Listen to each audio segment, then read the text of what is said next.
எல்லாருக்கும் நன்றி சொல்ற விதமாகவும், அதே போல ஏற்கனவே இந்த தொகுதியில நான் பரப்புரை செய்யும் பொழுது அல்லது ஓட்டு கேட்கும் பொழுது என்ன கோரிக்கைகள் நீங்க வச்சீங்க, அந்த கோரிக்கைகளையும் நான் கவனத்தில் எடுத்துக்கிட்டு நேரடியா அந்த கோரிக்கைகளை நான் பெறணும் அப்படிங்கிற அடிப்படையில் தான் இந்த ஏற்பாடு பண்ணியிருக்கிறோம். காலையில அண்ணாமுத்தூர்ல மரியாதைக்குரிய திராவிட முன்னேற்ற கழகத்தினுடைய ஒன்றிய பெருந்தலைவர் பழனி அவர்களுடைய தலைமையில அங்க மனுக்கள் பெற்றோம். அங்க சப் கலெக்டர் வந்திருந்தாரு, மற்ற தாசில்தார் எல்லாருமே இருக்கிற அதிகாரிகள் பிடிஓ எல்லாருமே வந்திருந்தாங்க.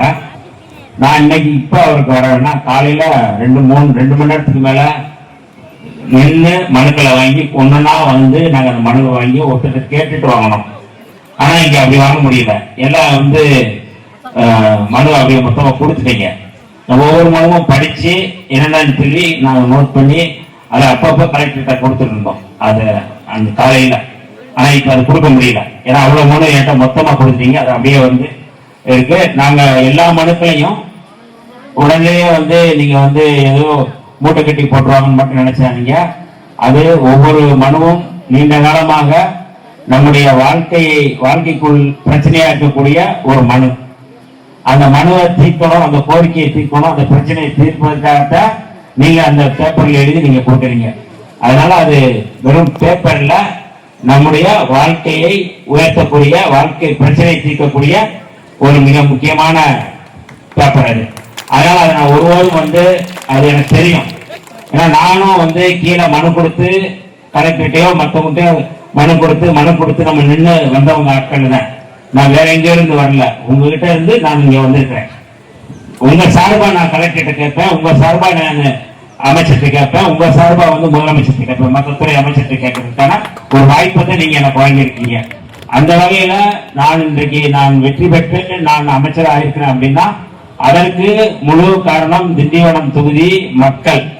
அதனால அவங்களுக்கு நான் நன்றி கடன் கொண்டவனாக இருக்கணும் அப்படிங்கிற அடிப்படையில தான் ஒவ்வொரு சனியும் நான் உடனடியா தேர்தல் பிரச்சாரத்தின் போது சொன்னேன். ஃபர்ஸ்ட் கோரிக்கை என்ன சொன்னேன், யாருக்காவது தெரியும்னா சொல்லுங்க. ஃபர்ஸ்ட் கோரிக்கை திண்டிவனம் அல்ல திண்டிவனம் அப்படின்னு சொல்லி சொன்னேன்.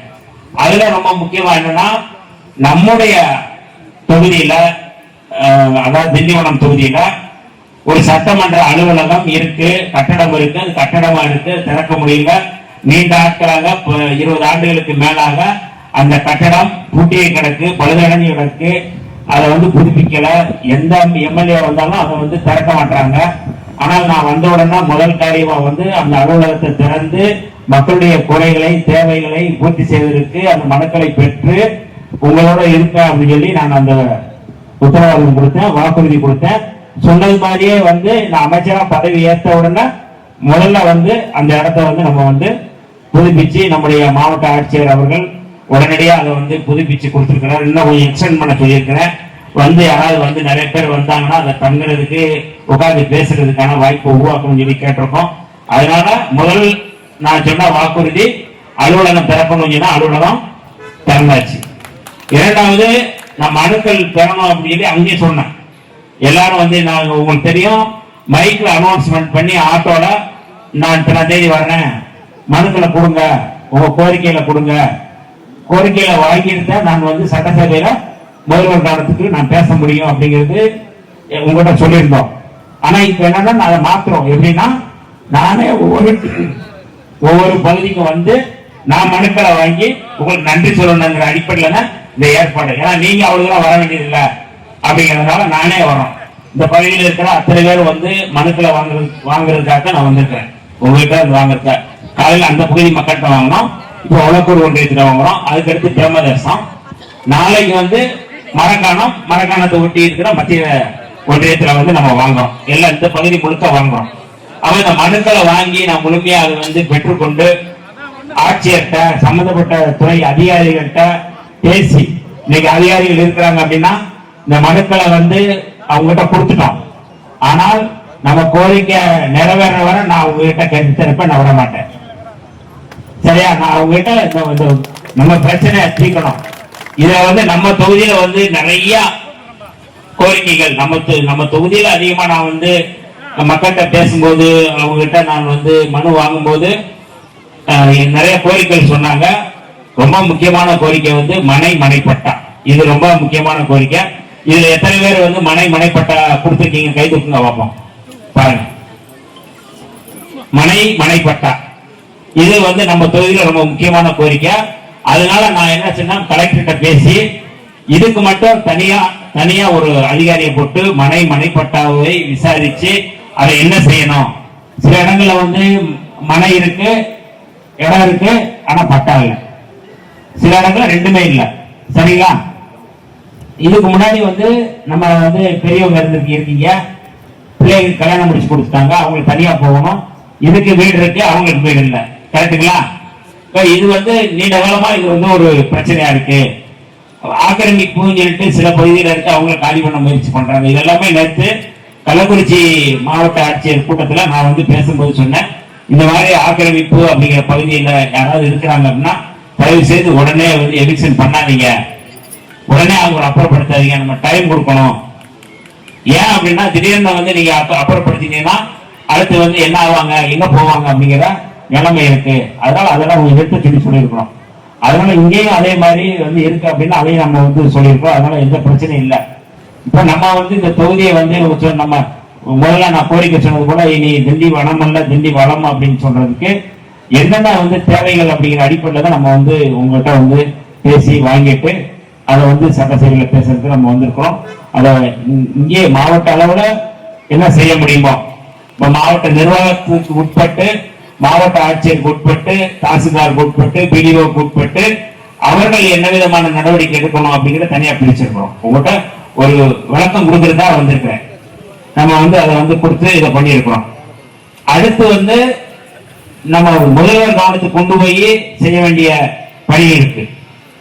அதே போல துறை சார்ந்த அமைச்சர்கள் சார்பாக வந்து நம்ம வந்து செய்ய வேண்டியது இருக்கு.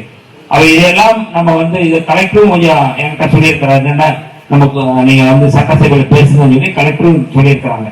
அதனால எல்லோரும் நம்ம வந்து சேர்ந்து இணைந்து உங்களுக்கு என்ன கோரிக்கை இருந்தாலும் நான் வந்து சட்டசபை இல்லாத நாட்கள் இங்கேதான் இருப்பேன். நான் வெள்ளிக்கிழமை வந்து மாவட்ட அங்க கள்ளக்குறிச்சி மாவட்டத்துக்கு எனக்கு பொறுப்பு அமைச்சரை போட்டுதான் அங்க போயிருக்கிறேன்.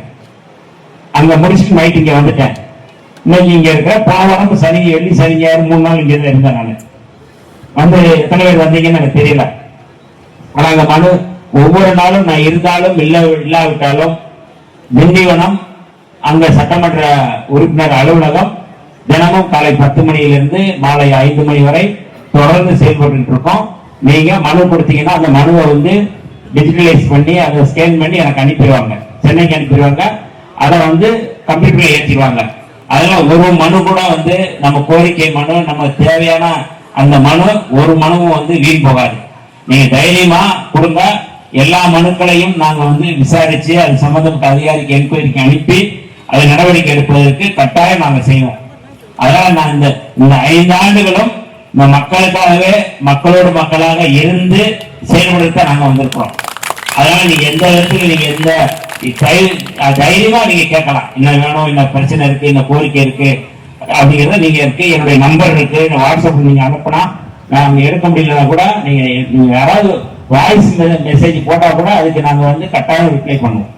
இந்த மாதிரி பிரச்சனை இருக்கு, இந்த மாதிரி போலீஸ் பிரச்சனை இருக்கு, இந்த மாதிரி வந்து இன்னொரு பிரச்சனை இருக்கு, இந்த மாதிரி வீடுகள் பூந்து வந்து இந்த மாதிரி திருட்டு போயிருச்சு, என்ன பிரச்சனை இருந்தாலும் அந்த பிரச்சனைய நீங்க வாய்ஸ் மெசேஜ்ல போட்டா கூட, தாய்மார்கள் போட்டா கூட நாங்க அதை வந்து செய்யறதுக்கு தயாரா இருக்கோம். ஒண்ணு இதுதான் நம்ம வந்து இந்த தொகுதியில வந்து நம்ம செயல்படுத்தக்கூடிய விஷயங்கள்.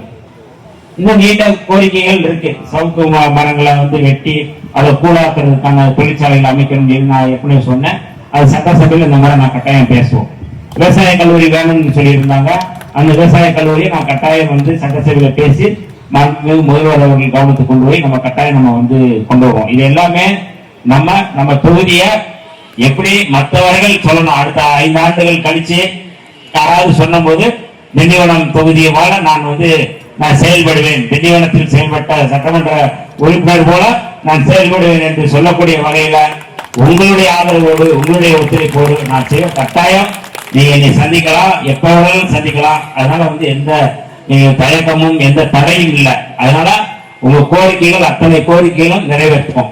இந்த மனைப்பட்டாவுக்கு முதல்வர் கவனத்தை கொண்டு போயிட்டு இந்த 5 ஆண்டுகள்ல தமிழ்நாட்டில் வெறும் திண்டிவனத்துல மட்டுமல்ல, தமிழ்நாடு முழுக்க இந்த பிரச்சனை இருக்கு. மனைப்பட்டா பிரச்சனை இருக்கு. இது ஒரு மிக முக்கியமான பிரச்சனை. சுதந்திரம் அடைந்து 78 ஆண்டுகள் ஆகிவிட்டன. ஆனாலும் இந்த மக்கள் இன்னமும் மனைப்பட்டாக்காக இயங்குவது அல்லது அதை கோரிக்கை வைப்பது என்பது சுதந்திர இந்தியாவுக்கே அவமானம் என்று நான் பல இடங்களில் சொல்லியிருக்கிறேன். இங்கேயும் அதை சொல்றோம்.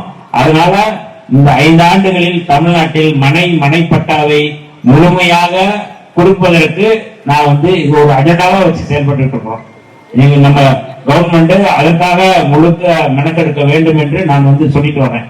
அதனால எந்த கவலையும் பட வேண்டிய அவசியம் இல்லை. கட்டாயம் நாம செய்வோம். இரண்டாவது நான் இந்த தொகுதியில் வெற்றி பெற்று இங்க நான் அமைச்சரானதற்கு காரணம் இந்த தொகுதியில் இருக்கின்ற திராவிட முன்னேற்ற கழகத்தினுடைய அத்தனை அறவையர்களும், ஒன்றிய செயலாளர்கள், மாவட்ட செயலாளர்கள் அத்தனை பேருக்கும் என்னுடைய நன்றியை தெரிவிச்சுக்கிறேன். மக்களுக்கு நன்றி சொன்னது போல நம்முடைய ஐயா சொக்கலிங்கம் அவர்கள், அதே போல அண்ணன் பழனி அவர்கள், அதே போல ரவிக்குமார் அவர்கள், தயானந்த் அவர்கள், ரவிச்சந்திரன் அவர்கள், அங்க கண்ணன், அதாவது இந்த தொகுதியை சேர்ந்த நிர்வாகிகள் அத்தனை பேருக்கும், மாவட்ட செயலாளர் அண்ணன் முன்னாள் அமைச்சர் மஸ்தான் அவர்கள், இதுக்கு பொறுப்பு அமைச்சராக இருந்து செயல்பட்ட மரியாதைக்குரிய அண்ணன் MRK பன்னீர்செல்வம் அவர்கள் முன்னாள் அமைச்சர், எல்லோருக்கும் நான் நன்றியை தெரிவித்துக் கொள்கிறேன். ஏனால் ஏன் சொல்றோம்னா, நான் இங்கே வெற்றி பெற்றதற்கு முழுக்க முழுக்க திமுக தான் காரணம் என்று எந்த மாற்று கருத்தும் இல்லை. அதனால அந்த நன்றி பெருக்கோடு தான் நான் இங்கே செயல்படுவேன். நான் இந்த கூட்டணியில் அமைச்சராக இருந்தாலும் முழுக்க முழுக்க தாவேகா தோழர்களோடு இணைந்து, திமுக தோழர்களோடும் இணைந்து விடுதலை சிறுத்தைகள் எல்லோரும் இந்த தொகுதியை வளப்படுத்துவதற்கு எனக்கு ஆதரவு கொடுக்க வேண்டும் என்று உங்கள் சார்பாக நான் கேட்டுக்கொள்கிறேன். அது ரொம்ப முக்கியம். ஏன்னா நான் ஏதோ தனியா நம்ம இருக்கிறோம் நீங்க யாரும் கருத வேணாம். திராவிட முன்னேற்ற கழக தோழர்கள் எந்த தயக்கமும் தேவையில்லை. ஏன்னா நான் அமைச்சராக பதவியேற்பதற்கு அந்த உள்ள போறதுக்கு முன்னாடி எனக்கு தொலைபேசியில முன்னாள் முதல்வர் முத்துவேல் கருணாநிதி ஸ்டாலின் அவர்கள் என்னோட தொடர்பு கொண்டு பேசி அவர் வாழ்த்து தெரிவித்தார். ஏது நம்ம சொல்றோம்னா, முழுக்க முழுக்க நான் கொள்கை ரீதியாக, கோட்பாட்டு ரீதியாக திராவிட அரசியலை, பெரியாரிய அரசியலை, மார்க்சிய அரசியலை உள்வாங்கியவன். அதனால எல்லோரும் எனக்கு முழுமையாக ஆதரவு தந்து கொண்டிருக்கிறார்கள். ஆகவே அந்த ஆதரவு இந்த தொகுதியில் திமுகவை சேர்ந்த நண்பர்கள் எந்த விதமான தயக்கமும் இல்லாமல் என்னோடு சேர்ந்து இந்த தொகுதியை வளப்படுத்துவதற்கு நீங்க எனக்கு ஆதரவு கொடுக்கணும். அதை நான் உங்ககிட்ட கேட்கிறேன். அதுதான் இந்த மக்களுக்கு நம்ம செய்யக்கூடிய மிகப்பெரிய கடமையா இருக்கும். அதுதான் இந்த மக்களுக்கு நாம் நன்றி பாராட்டக்கூடிய செயலாக இருக்கும் என்று சொல்லி உங்கள் அத்தனை பேருக்கும் நன்றியை தெரிவித்துக் கொள்கிறேன். வேற ஏதாவது நீங்க கேட்கணும் அப்படின்னா நான் மைக்கு தர்றேன், நீங்களே பேசலாம். அதனால ஒன்றும் பிரச்சனை இல்லை. பொறுமையா யாராவது இந்த மைக்கை கொடுத்து விடுறேன். ஓவராலா சத்தம் இல்லாம என்னென்ன கோரிக்கைன்னு சொல்லி சொல்லுங்க, இந்த பிரச்சனை இருக்குன்னு சொல்லுங்க.